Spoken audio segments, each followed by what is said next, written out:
waxaan halkan u nimaanay xeeraaliyuhu iyo guddigiisuba inay baaris wax ku ool ah oo la taaban karo cadeynayso cidii lahayd wixii dhacay mas'uuliyaddeeda inay soo sheegaan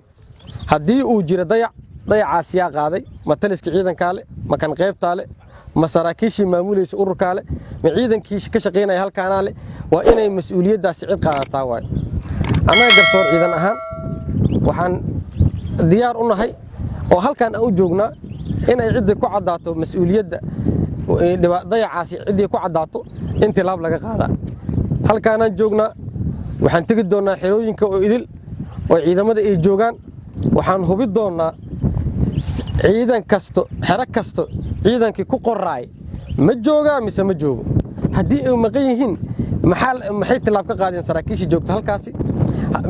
maxay ku maqan yihiin ma ciidan jiraan ma ciidan jirina waxaasoo dhan waxyaabaha hubi doono halkan u joognay ka mid tahay hubka ciidanka waa la isku xisaabinaa askari ka tirsan ciidamada qalabka sidane inuu si fudud amba si